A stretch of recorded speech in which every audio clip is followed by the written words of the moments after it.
The first tremor wasn't a siren, just a delay. A settlement message that should have cleared in 1.9 seconds took 9, then 12, then pending. In the windowless annex, Jerry Cohen's team watched green lights learn the color yellow. A Fedwire hop blinked retry. An ACH batch reported latency. A core processor in Des Moines chimed a soft chime it only used for rain and for war.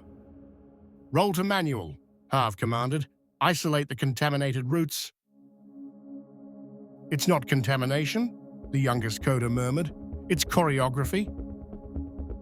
Jerry stood behind them. "Name it." The coder pointed. "Synthetic congestion. Someone's teaching the rails to stutter." "Not someone," Harv muttered. "Something." A label flashed on the map. Goliath. Then vanished. Jerry's voice was even. "Patch plan. Clean room the core.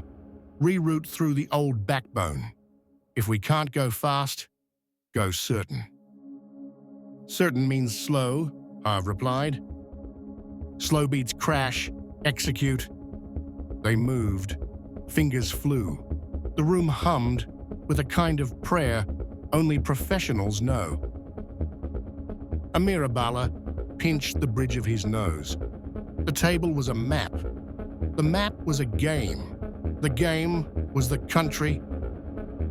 Phase 1 initiated, Jasmine Yang reported. She slid a thin folder marked Operation Cicada across the wood. "Noise becomes narrative by hour 3, Jasmine said. By hour 5, narrative becomes inevitability." "Goliath?" Amir asked. Deployed and deniable. He raised his glass without drinking. To process, a line. Curled around the block. The bank manager held the door an inch open. "Your money is safe. We're experiencing technical delays." The sentence had the rhythm of a lullaby and the credibility of a rumor. A retired machinist stared at the out-of-service sign. He remembered his father telling him that cash was just paper until it was not. "Get me the chair now," President Frank Martin said. The secure line clicked. "Mr. President, we're seeing intermittent routing anomalies." "Plain speech," Frank cut in. "Things are freezing." "Cause?" "Under investigation." "Remedies?" "Under discussion." Frank's jaw flexed. "We are not going to discuss while Main Street is refreshing a mobile app." He looked at Jerry.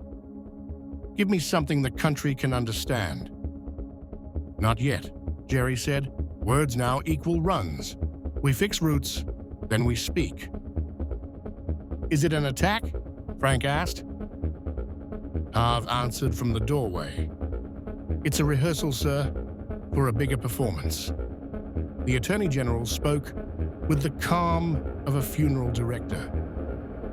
"Out of an abundance of caution," he said, "we are temporarily pausing enforcement actions under the President's anti-trafficking order while we conduct a comprehensive review." A reporter raised a hand. "Is this related to emerging allegations of misallocation?" "We do not comment on ongoing—" He didn't finish. Phones in the room vibrated like bees. A shipping container clanked open under a desert sun. Inside, agents found a ledger that didn't bother with euphemism. Dates, amounts, initials matching NGOs. In the back, a list of donor galas. The agent who made the call to DC didn't know the injunction had just landed. He spoke relief at the sound of living and grief at the count of not. Jerry held the border photos at arm's length. "We go public," he said. General Counsel shook her head. Redactions. Chain of custody. If we blow this, we rush their win. What do we say to the country? Frank asked. Jerry looked up from the ledger. The truth they can hear.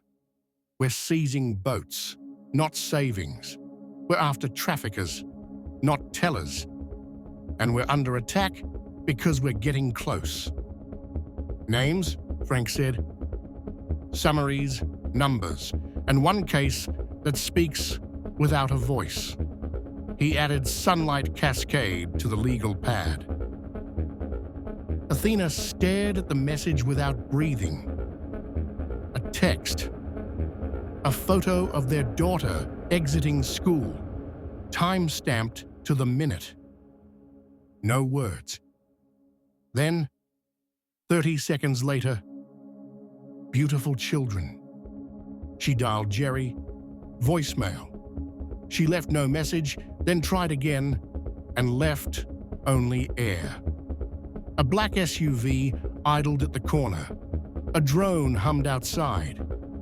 Her 12th floor window, she pulled the shade with hands that refused to shake. Escalate, Amir said. Jasmine didn't look up. She was reading the Attorney General's statement. He blinked on schedule.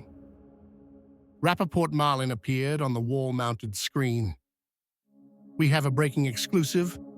An insider claims the trafficking task force misdirected funds to political allies. Lower third, Jasmine said. The Chiron declared, misused millions. Trust in White House order rocked. Phase 2 will test whether mercy can be made ugly, Jasmine murmured. Jerry finally answered, Athena. Her voice was glass before it breaks. She told him about the text, the drone, the SUV. Everything in the room shrank to the size of the phone. Listen to me, Jerry said softly. Pack nothing. Elevator to the lobby. Agents are en route. The agents you trust? She asked. The ones I chose when I stopped sleeping, he said. He hung up and turned to Harv. We moved my family. Now, Mount Vernon site. Harv nodded. Quinn is already rolling. Jerry exhaled and turned back to the storm. The trick of power is triage. Bleed here, breathe there. Never let the two trade places. The Space Force cyber liaison wore the calm of a man who thought in orbits. We've traced a portion of the anomalies to spoofed satellite hops, he said. Not noise, weirdly elegant routes. Somebody's laundering latency through foreign sky.